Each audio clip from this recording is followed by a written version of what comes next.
दिल्ली में वो फसाद हुआ, 2022 का प्रोग्राम हुआ। यहाँ का मुख्यमंत्री अगर मरने वालों को 1 करोड़ देता है, गवर्नमेंट की नौकरी देता है, तो दूसरे भी तो मरे। उनको क्यों नहीं दिया तुमने गवर्नमेंट की नौकरी और पैसे? अरे तुम फिरका परस्त हो केजरीवाल, भारत में तुमसे बड़ा कोई फिरका परस्त नहीं हो सकता है। नरेंद्र मोदी का अगर कोई हकीकी भाई है तो उसका नाम केजरीवाल है, याद रखो आप। जब ये कोविड लगा था तो तबलीगी जमात पर झूठा इल्जाम लगाने वाला कौन था? यही केजरीवाल था। बड़ी बड़ी बातें करते हैं, हम ये स्कूल बनाए, हम फुला किए। अरे मुस्तफाबाद कहो केजरीवाल, मेरे साथ चल के बताओ तुमने क्या काम किया, मैं दिखाऊंगा तुमको। ईदगाह की जमीन पे कब्जा हो गया, क्यों नहीं बनाया तुमने 1 साल से दिल्ली का वक्फ बोर्ड?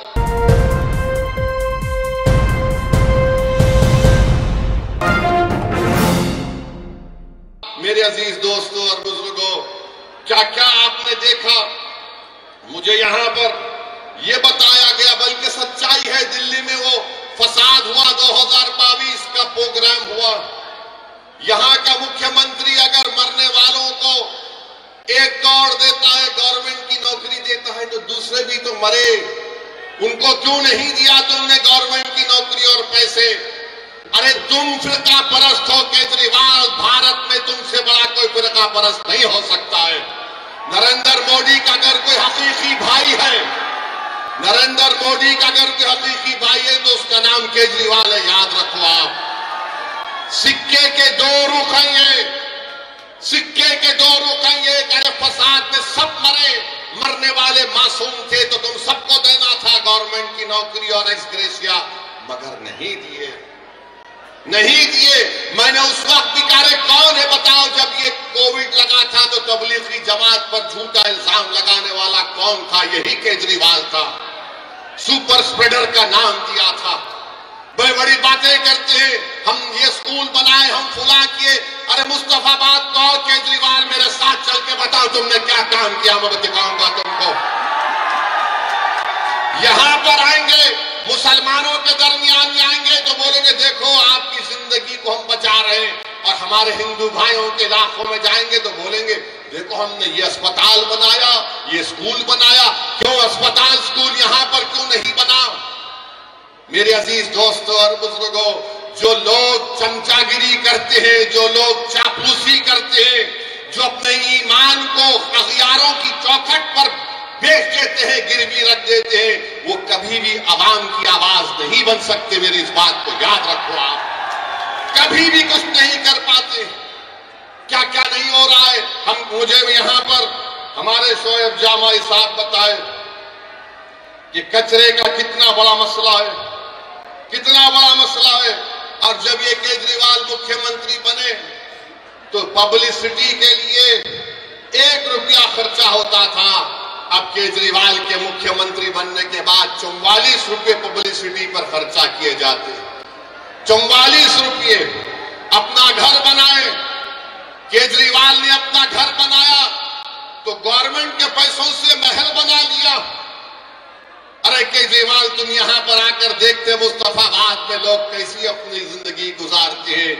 मेरे अजीज दोस्तों और बुजुर्गों, नेशनल ग्रीन ट्रिब्यूनल ने दिल्ली हुकूमत पर 900 करोड़ रुपए का उनका कहा कि कंपनसेशन दो, मगर ओखला, गाजीपुर, भलसावा में जो कचरे के पहाड़ बन रहे हैं, ऐसा लगता है कि जूनागढ़ के गिरनार से भी लंबे पहाड़ कचरे के बन रहे हैं।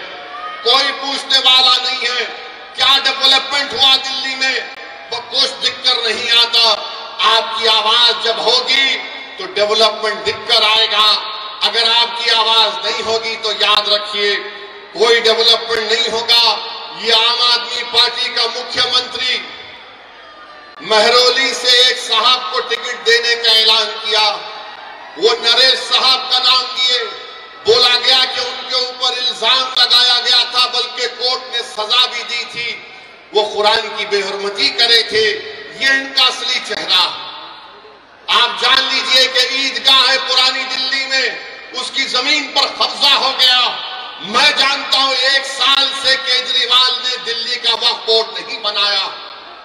तुम नहीं बनाए तो मोदी ने एक ऑफिसर का तकर्रुर कर दिया। ईदगाह की जमीन पे कब्जा हो गया, क्यों नहीं बनाया तुमने 1 साल से दिल्ली का वक्फ बोर्ड? किसने रोका था तुमको? मगर नहीं बनाया इसलिए ताकि कब्जे हो जाए, ताकि कोई कुछ कर ले। मेरे अजीज दोस्तों और बुजुर्गों, हम आपसे अपील कर रहे हैं कि मुत्तहदा तौर पर अपने वोट का इस्तेमाल करिए। अगर आप फिर उसी चक्कर में फंस जाएंगे कि नहीं नहीं कुछ हो जाएगा, अरे अब क्या बचा है मुझे बताओ, अब क्या बचा है तुम्हारे पास? अब तो यहां से उठने की बात आपको हमको करना है। भारत के वजीर आजम कहते हैं कि वक्फ संविधान में वक्फ नहीं है। प्रधानमंत्री के पास यकीनन एंटायर पॉलिटिकल साइंस की एमए की डिग्री है, मगर नरेंद्र मोदी ने संविधान को पढ़ा नहीं कभी भी। अगर पढ़े होते तो आर्टिकल 26 को जब पढ़ते तो उनको मालूम हो जाता आर्टिकल 26 में वक्फ है। प्रधानमंत्री बोलते हैं यूसीसी को लागू करेंगे। अरे प्रधानमंत्री, हिंदू अनडिवाइडेड फैमिली के टैक्स रिबेट तुम खत्म करो, लव जिहाद के कानून तुम बनाते हो, कोई अपना मजहब तब्दील नहीं कर सकता।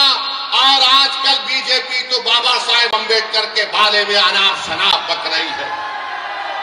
अगर आज अंबेडकर जिंदा होते तो अंबेडकर से कहा जाता कि अगर आप मजहब तब्दील करना चाह रहे तो परमिशन लो।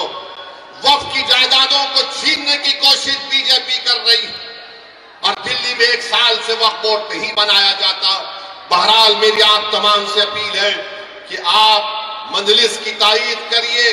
पिछली बार भी आपने मजलिस के उम्मीदवारों की तायीद की, हमको कामयाबी नहीं मिली, मगर हमारे हौसले बुलंद है, हम कभी मायूस नहीं हो सकते। मेरा काम लड़ना है, मेरा काम अवाम के दरमियान में जाकर अपनी पार्टी की बात को आपके सामने रखना है। मेरा काम, इम्तियाज जलील का काम यह है कि भारत की पार्लियामेंट में हम आवाम के मसाइल को उठाते हैं। मेरे अजीज दोस्तों और बुजुर्गों, मेरी आपसे अदबन गुजारिश है कि आप हमारे उम्मीदवार की तायीद करें, इनको कामयाब करें। अरे आप अगर इनको कामयाब करेंगे तो यकीन मानिए, ये जो बच्चे हमारे लोग जेलों में सड़ रहे हैं, जिनकी जवानियां खत्म हो चुकी हैं, जिनके माँ बाप, उनकी आंखें तड़प रही हैं अपने बच्चों को देखने के लिए, जिसकी माँ तड़प रही है, जिसका ज़ईफ बाप तड़प रहा है, आपसे मेरी गुजारिश है कि एक एक वोट का इस्तेमाल करिए। ये इलेक्शन आपको एक पैगाम देना है तमाम पार्टीज को, चाहे बीजेपी हो, आम आदमी पार्टी हो, कांग्रेस हो। आपको पैगाम अपने वोट से देना है कि देखो हम अभी जिंदा हैं यहां पर, हम अपने बेटों को, अपने भाइयों को नहीं भूले, हम अपने वजूद का एहसास दिलाएंगे। हम मुस्तफाबाद के विकास के लिए मजलिस को वोट दीजिए, आप देखेंगे सब दौड़ दौड़ कर आएंगे। वरना ये सब पार्टियां जानती है बीजेपी किसी मुसलमान को टिकट नहीं देती। नरेंद्र मोदी तो कह चुके हैं कि मुस्लिम औरतें ज्यादा बच्चे पैदा करती हैं। नरेंद्र मोदी तो कह चुके हैं कि मंगलसूत्र निकालकर मुस्लिम बहनों को दिया जाएगा। मगर नरेंद्र मोदी जो बोले, आरएसएस के मोहन भगवत उल्टा कर दिए, और मोहन भगवत बोल रहे हैं कि अब देश की जनता को 3 बच्चे पैदा करना चाहिए। अब मोहन भगवत किसको कह रहे हैं मुझे नहीं मालूम। मोहन भगवत पूछ ले नरेंद्र मोदी से कि किस पर इल्जाम लगाया गया था। मगर मेरे अजीज दोस्तों और बुजुर्गों, इन तमाम चीजों का अगर हम जमहूरी तरीके से जवाब देना चाहते हैं तो मेरी आपसे गुजारिश है कि मजलिस के पतंग के निशान पर आप बटन दबाकर अपने वोट का इस्तेमाल करिए।